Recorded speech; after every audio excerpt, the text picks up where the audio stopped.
Hi guys, Lindsay And Tracy. here with Storybook Family Farm. I'm going to apologize now if you guys hear ducks in the background. They're actually right over there in the little spring. But this is actually one of the few quiet places that we can film right now on our homestead because, well, the geese are roaming. So I wanted to film today with Tracy so that way we can actually have a candid discussion with you guys as to how our homesteading dreams and goals have changed since we started on this journey. So for those of you that are new here, we started homesteading, I would say 2019 was when we kind of really started. I mean, 2020 was when we really amped up production, but 2019 was when I learned how to pressure can. And we did all them tomatoes and tomato sauce. Yeah, we did a bunch of massive garden and everything. Yeah. In 2020, we expanded it. But so I would say that we've been really legitimately homesteading from our own definition since about 2019. 2020 is when we introduced animals. Yeah, when we started illegally raising chickens and rabbits in our garage in town. And quail. Oh yeah, and quail. I forgot about that. That was kind of right at the end of 2020. Yeah. We added the quail. But so we've been doing this for a little while now. When we lived in town, we had just over 1/4 of an acre, and I was able to grow, I would guesstimate probably about 75% of our family's yearly vegetable usage and consumption, which is pretty big because at that point in time, we actually had 3 kids that we were, feeding at regular amounts of meals and stuff. Now we only have 1 left at home, so I mean that's kind of a big shift. And when we started our journey of homesteading, we had always hoped and had dreamed of getting to essentially where we're at now. A place that has a couple acres of land.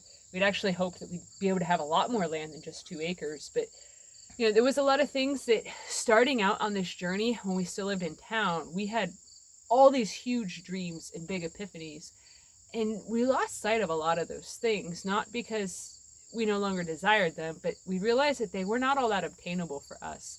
So how we got to the country, if you guys are new here, is we actually sold our house before we had anything else lined up pretty much, except for we had bought a camper. So we bought it's technically a big camper, but it was very small to go from a 1,100 square foot house to a 270 square foot camper. It was in total with the tongue, it was 34 feet. So it was actually technically only 31 feet with 1 slide out, which is not very big. So most of it was only 8 feet wide. Yeah.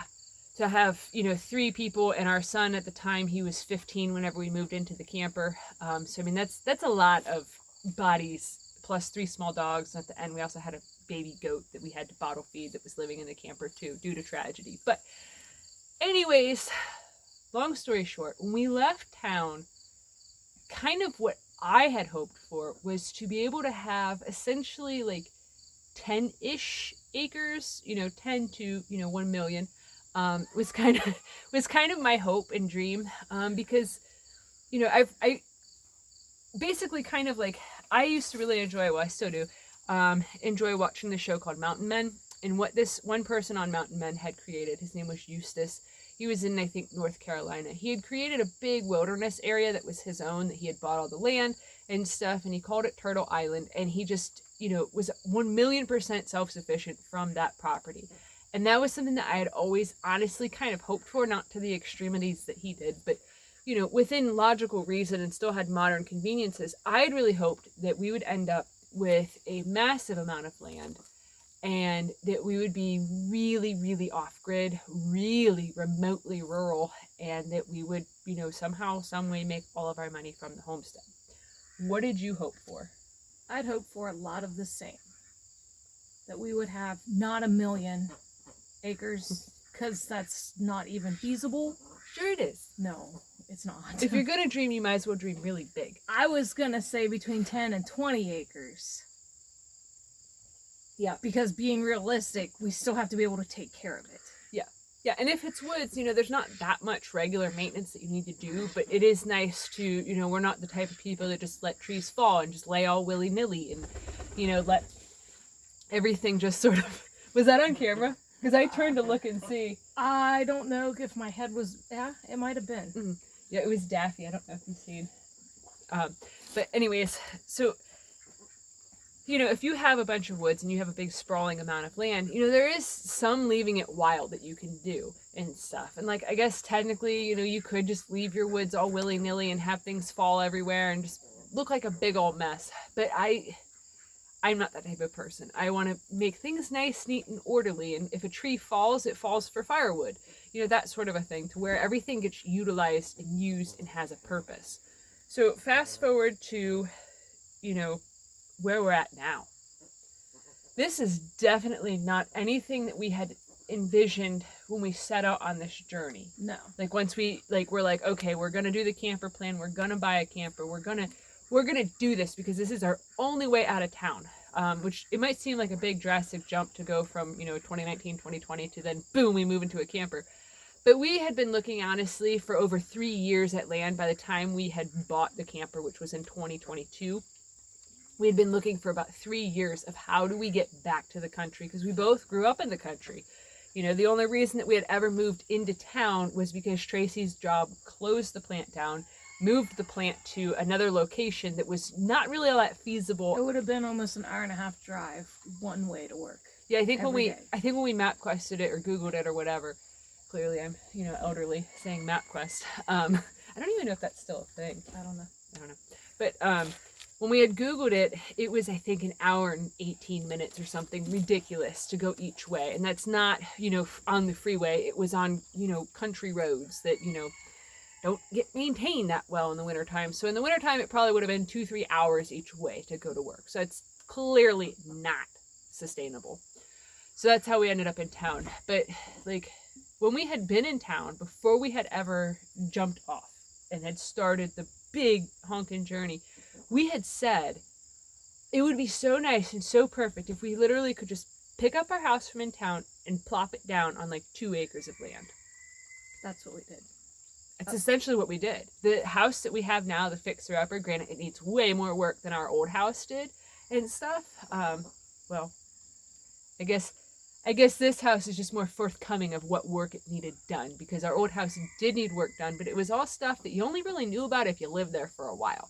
Like that it was not normal for the floors to creak that much, because when we first moved there, they didn't do that. They didn't bounce like that. They didn't move like that. But, I don't know if there's some sort of statute of limitations on when you sell a house, if you know that there's problems to it. So I won't go into further detail, just in case if there is, even though it's been several years and I doubt that there's any weird issues like that. But this house, literally, it is very, very similar. It's almost the same color as our old house. It's almost the same layout as our old house. It's the same architectural style as the old house. It is from the same time period. It also doesn't have a record of when it was built, just like the old house. It's really creepy how much it is just like where we came from and stuff. But along that way, I think living in the camper drastically changed us. It changed our goals and it changed our dreams from what it was that we set out for initially and stuff. Granted, initially we said about, initially that we wanted a gazillion acres and stuff, and then that changed to being more realistic. But originally, our original plan back in 2020 and 2019 was to find a place exactly like this. Ironically, in 2020, this house sold at a sheriff's auction that I had looked at online, but we did not have the funds to purchase it then. So it's kind of a weird full circle type of moment. Kind of glad we didn't purchase it then, because at least the people that owned it between 2020 and us buying it did a lot of the demo work that needed done. Yes. Like ripping out all the nasty carpet. Yes, God only knows how old that carpet was. I seen pictures from 2020 when it was first listed, and I look at the pictures of what it looked like whenever we bought it, and I'm like, okay, yeah, I am glad that there was a bit of a speed bump and hurdles, because I don't like dealing with old carpet. It's really stinky and really gross. And from hearing from previous other neighbors and stuff around here about what the people that lost it in 2020, what they lived like, I'm really glad that we skipped that phase of demo. Yeah. But now that we're here and stuff, our goals have shifted a lot and have changed a lot. And I think that honestly, us living in the camper is what really made it shift and change. So when we lived in the camper, we lived at Tracy's parents' property. They have roughly 28 acres of land. A large portion of that is wooded. So I got to basically let my heart go wild and explore the woods and walk around the woods and look at all the different trees and forage for different things and look for mushrooms and just meander. And that opened up something inside of me that I didn't really realize was that important to me until we moved to here. and I didn't have that anymore.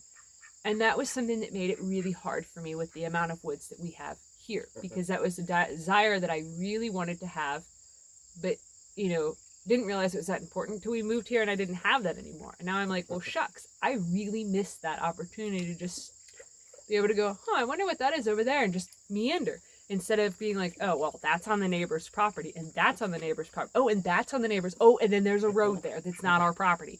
You know, it's almost like I'm, you know, boxed into essentially kind of like a cell, a really big cell is how it feels for me. But for you, it doesn't feel the same. No. Because you go to work and stuff. You know, Tracy escapes all the time. You know, I'm not saying that she keeps me prisoner at home. I am naturally a homebody. Like, we have 3 vehicles. She has 2 of them here with her. She can leave at any time. And I got 2 feet. Just in case if somebody was wondering what would happen if Tracy took the keys accidentally.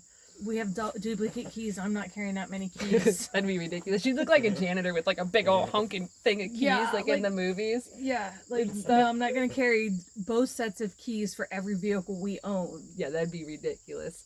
But, you know, she doesn't have the same feelings as I do. There's a squirrel just running down that fondant tree. Got distracted. Because of the fact that she's not here all the time. You know, when we lived in town, she was always kind of like, it's really not that bad. But I also Until was you- never home. Yeah, I was going to say, until you accidentally stabbed yourself in the arm getting brownies out of a pan, not listening to me, of don't use a sharp knife as a pry bar. But, And you then know, had 6 weeks off of work. yeah, that 6 weeks off of work, it changed your perspective It a lot. also, the 9 months of midnights prior to that did not help. Yeah, that was rough. That was very rough. I hate Because the it night was shift. so noisy. It was so hard to sleep. Yeah, it was awful. But, you know, so throughout that process of being in the camper, it really, see, there's a squirrel. It's trying to go up that tree with the posted no trespassing sign, because that's neighboring property right there. Not our property. Can't shoot that squirrel. Plus, it's also not squirrel season, so I really can't. Say it's not squirrel season. I'm pretty sure that neighbor wouldn't care if we shot the squirrel. Probably not. But anyways, so when we lived in the camper, that changed things as well, because we realized that 28 acres, while it is really nice for me to just meander and roam, and, you know, everywhere we looked we could touch. You know, it's kind of like in The Lion King, where they're like, the kingdom extends everywhere you can see, except for over there, you can't go there. You know, it's kind of like one of those things where you had unlimited outdoor space but no indoor space. Then here we have, you know, it felt like unlimited indoor space until we started really living here. Now it's kind of like, oh my God, 1,000 square feet is really tight to homestead in. We need like a 2,500 square foot house. No, For no. 2 of us. That's ridiculous. That is, I think, the most ridiculous thing you've said today. But, you know, this house does not have any storage. So that is a bit of a big problem. But, you know, we keep going back and forth and back and forth. Keep getting distracted. That's because you're filming with me. It's harder for me to pay attention. The real reason why Tracy's not on film very often has nothing to do with the fact that she doesn't like it. And I'm normally not home when she films. But, you know, the biggest thing that we learned while living in the camper was that even though it was nice to meander, it was nice to roam and to have wide open spaces that you could sow your wild oats on and stuff. You know, it was definitely, clearly the turkeys found us. It was definitely a realization that is way too much land for us to maintain, for us to even dream about, because there'd be no way for me to ever really, truly, honestly walk the entire property every day like I'm able to do here, to keep an eye on things, to make sure like nothing fell in the woods or anything like that. You'd be surprised how many times a tree falls in the woods that you don't hear it. Frequently. Yes. It happens here, and we only have 2 acres. Yeah, it's kind of wild. The squirrel's coming to on the stump now. Anyways, so we realized while we were living in the camper that we didn't really want that much land, which made us really much more open to this place here instead of only having 2 acres, because we had figured out realistically the bare minimum that we would really need to homestead on with having the goats was about 2 acres. That was kind of the minimum. We had always hoped for that we'd have enough land that the universe and that God would, you know, just grant us our wishes, our wildest dreams of giving us enough land that we could, you know, grow all of the corn that our animals would need, grow all of the hay that our animals would need, and just really do everything self-sufficiently. You know, have enough woods that we could fell and harvest 100% of our firewood, which, for the last 2 years, this year and last year, we've essentially been able to do that here. Because the woods had been very neglected and there was falling down stuff everywhere the first year we were here. And then there was also a lot of really dead standing stuff and this year we were able to cut down in the wintertime several different trees that were either dying or already dead in really bad, sketchy shape. So it made it so that way we could have, our whole dream of trying to harvest enough firewood. Moving forward, we can't go another year of harvesting wood here. There's simply not diseased, dying, dead, sickly trees or already falling down trees to do that with. Like if stuff falls down, then we'll cut it up and use it, but we'll probably just buy slab wood. Yeah, and it's hard because, everybody looking at where our life is now.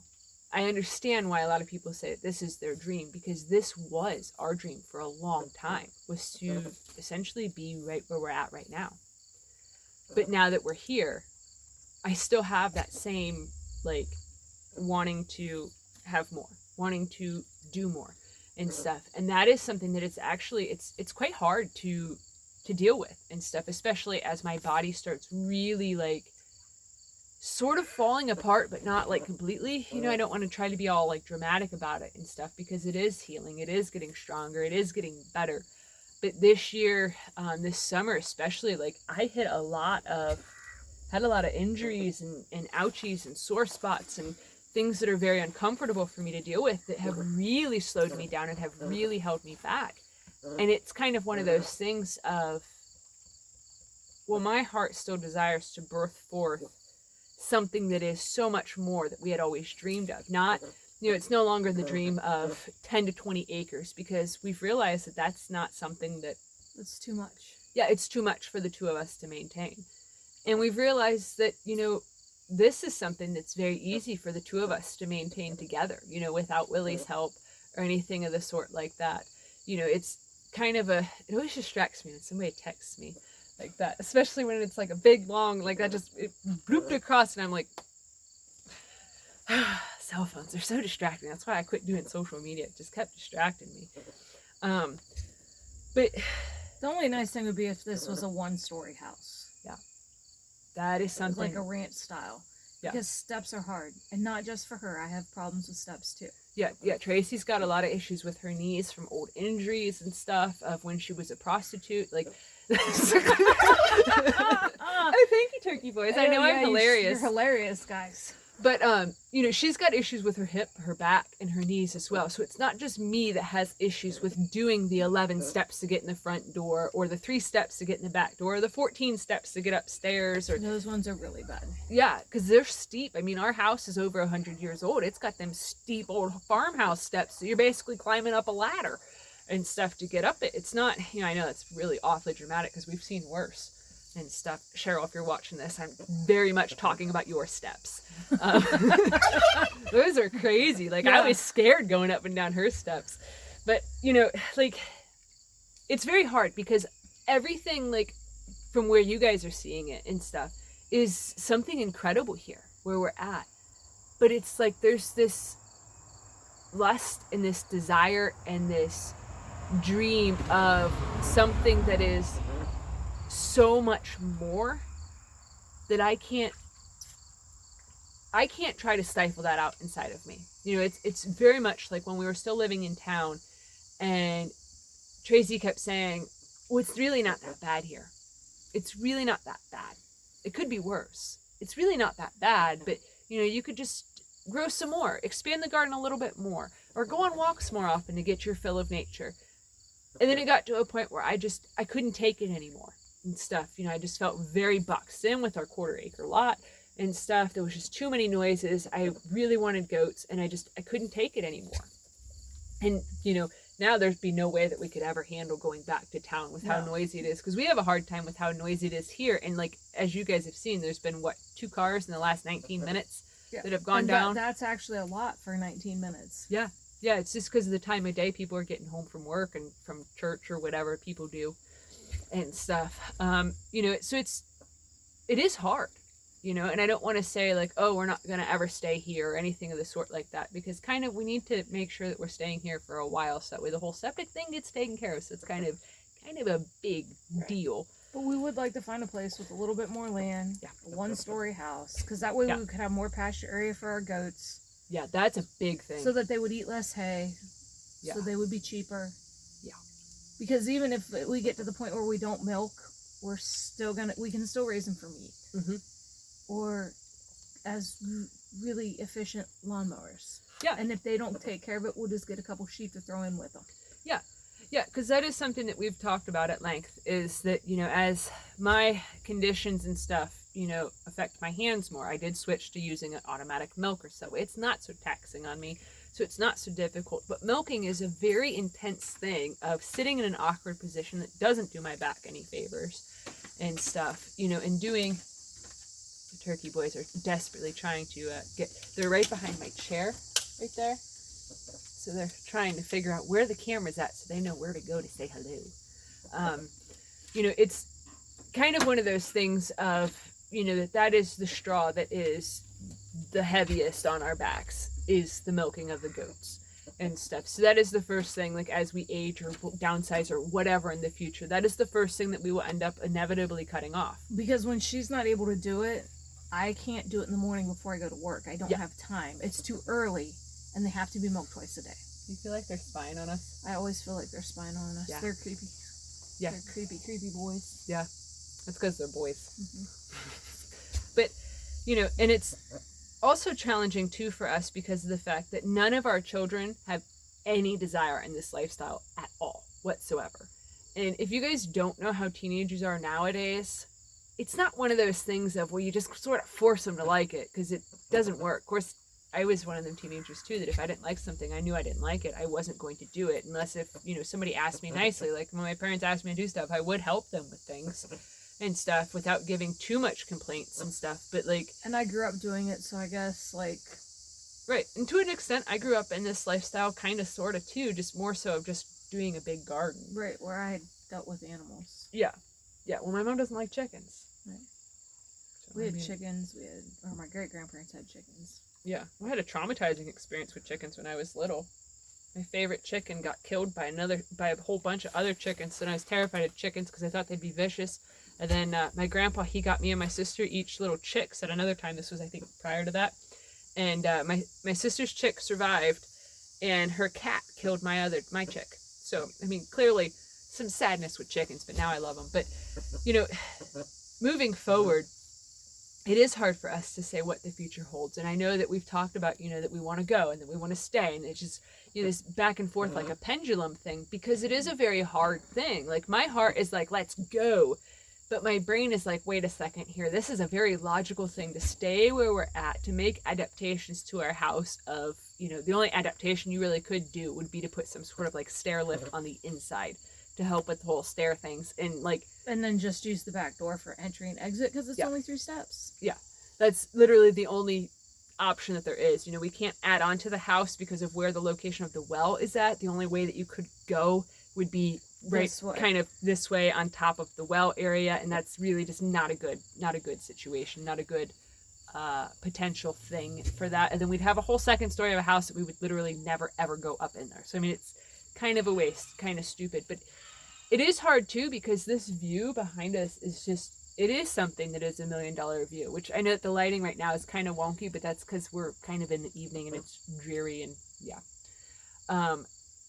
so it is hard and stuff, because originally, we wanted to be able to do kind of what all of the really exciting YouTubers on like YouTube are doing and stuff, all the really exciting cool kids are doing, of raising a lot of their own animal feed and being able to be even more self-sufficient, of making enough money from the homestead to pay the bills, which we did that last year, and it was so freaking stressful that that's kind of something that we're not really interested in doing anymore, of trying to do a gazillion farmers markets to then make it so that way Tracy can stay home. I'd rather go to work. Because I think that was the most stressed out year that I've had of my life and stuff. It was so incredibly difficult. I'd like to, moving forward, I'd like to be able to have, enough land that we could grow some of our animal feed But realistically, the amount of corn we would have to grow, then we would also have to buy a grinder to grind it to be able to use it to feed them.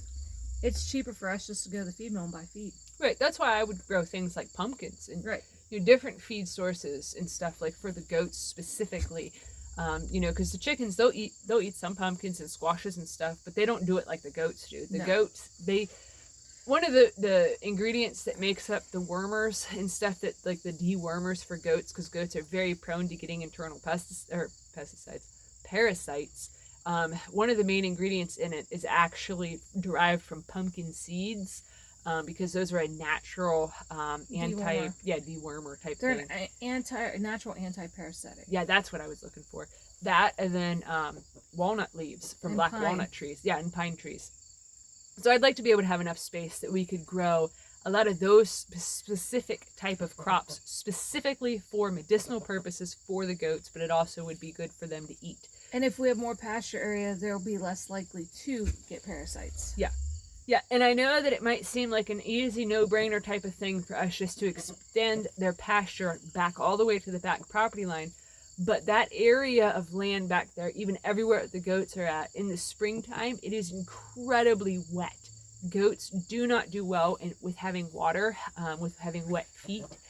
They can get hoof rot and have a whole bunch of ailments and stuff, plus the parasites. I don't know why I want to keep saying pesticides. Plus the parasites also get really amped up when there's a lot of moisture. And it's just, that area back there, it gets, even though it's cleared of trees, it gets zero sunlight ever. So even things like jewelweed has a very hard time growing in that area, and it cannot bounce back from the deer coming through and nibbling on it. The goats would basically destroy it within probably a half an hour. Right. And then there'd be nothing but mud, so they wouldn't even go back there anyway. So it's really there's not a point in us extending it that way. And in the woods, there's no way to get grass to grow in there because of the same issue of, it's a hillside that's about this steep, and there's literally no sun that hits it. So I mean, there's nothing. Briars, that's it. Yeah, there's some briars and some poison ivy that grows back there, which the goats will eat until there's none of it left. Right. And then it'll just be more mud. So that's something that's a bit of a struggle here for us, which, because we don't have a mortgage, we can afford to buy enough hay to feed them, but it's not what we envisioned. It's not what we hoped for. It is not anything that we dreamed up of in terms of like for our long-term homesteading goals. We also never envisioned that we would end up turning our entire yard into one ginormous fenced-in pasture area. Right. That is something I do not like. Even though it is cute and it's fun to be right by the animals and stuff, I really wish it was just on occasion that they were out loose like this. But because of the fact that there's simply not enough space in their pasture areas to still have grass or anything beneficial growing at all, there's no way to do that, because we did that last year and it was literally just, it smelled There's so still bad. parts that we're just now getting grass growing back in it. Yeah, just from the ducks and geese, because they'll make ponds anywhere. That's what inspired that pond to be there and stuff. If you guys remember the videos that I had shot of maybe we should just dig a pond, because I was like, I don't know what else to do with this, because they ruined how the spring ran through there. And then they started digging out a crevice, like a bit of a bowl, so that way there was more water there. Anytime that ducks or geese find a little bit of a wet area where there's like a natural seep or a spring, they will cultivate it for you or potentially destroy it because they get so excited about the water being there. So it's kind of what they did in that area, because that area is also a more wet area. So they just pretty much dug craters all over the place and ate every last little bit of grass. So it's kind of a hard thing, because before we start out on this journey, this was exactly what we were trying to manifest. This was our dream. This was our goal. This was what we put all of our energy towards creating, was exactly what we have right now. But because we sidestepped and moved to the camper, that changed everything. There was a small part of us before we ever started on this journey that wanted 1 million acres. And now we've come to the conclusion that 1 million is just a couple too many for us to do on our own. And, since none of our kids like this lifestyle, Right. There's not, calling them on the weekends to say, hey, come give us a hand. They'll very quickly find other things to do instead of coming and giving us a hand. They might come and give us a hand with one finger on it when we ask them for help, but that's probably going to be about it. and stuff. You know, that's just the way that the cookie crumbles and stuff, you know, which, you know, I wouldn't, if I didn't like this lifestyle, I wouldn't go help somebody do it. Right. I'd probably give them the finger too. I'd be like, no thanks, I don't want to come work and sweat to death. Like, I just don't want that. But yeah, I think, what are your hopes now? So we can conclude this without it being 7 hours long. Right, but I don't know. I guess we need a little bit more land and something that's a house that's one story, so it's more manageable. So everything's more manageable. We really don't need more woods because ultimately we're not gonna be able to cut our own firewood anyway.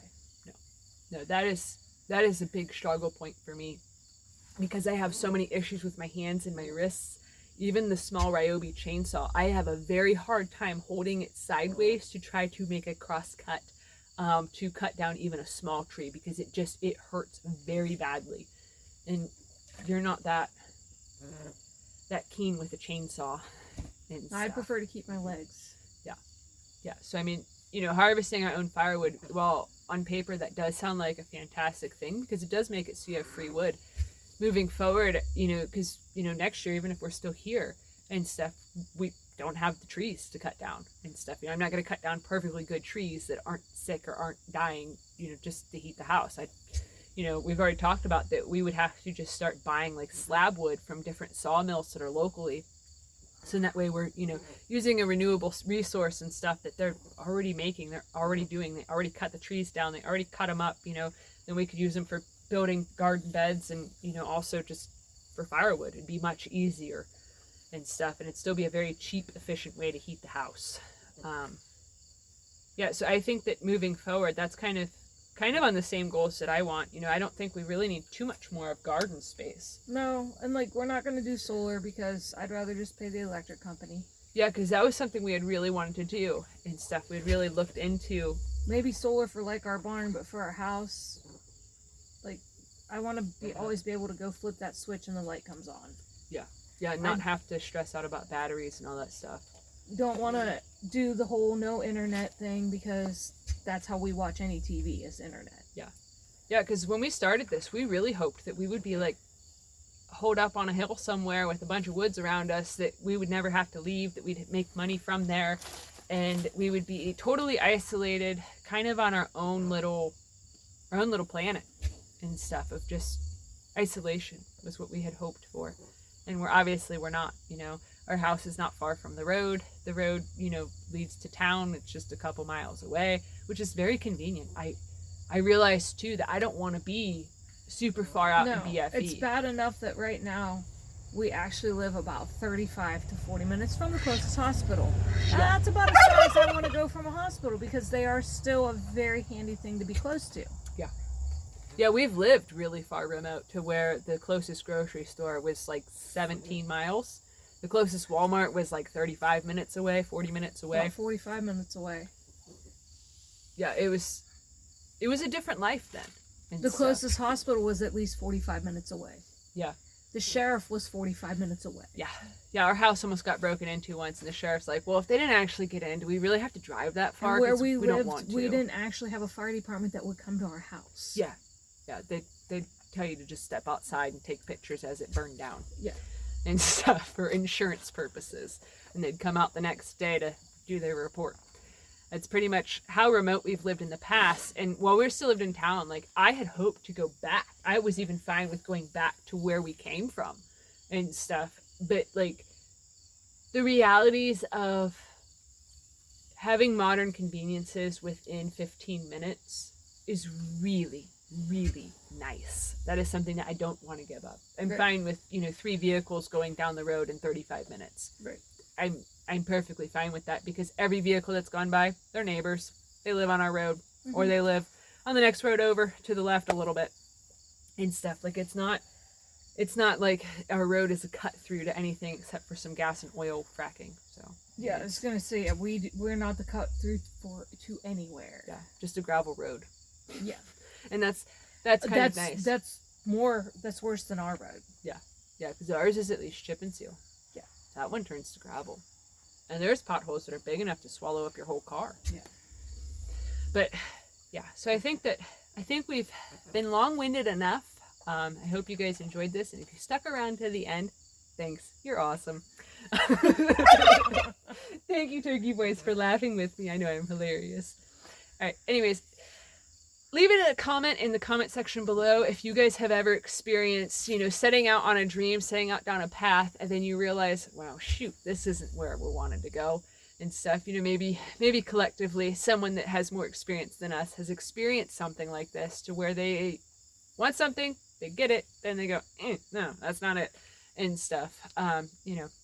Give us some tips and advice if you've been through anything similar to this, because we kind of keep going back and forth of not knowing, what it is that's best for us and stuff, which I know that technically only time will tell, but the waiting is kind of, they've made songs about that the waiting is the hardest part. This is why she doesn't take me anywhere. That part. And some people say I'm not funny. I know I am. The turkeys know I am. So that's all that matters. So on that note of Tracy dying momentarily. My eyes are watering. Yeah. Thanks for watching. Have a good one, guys. Bye.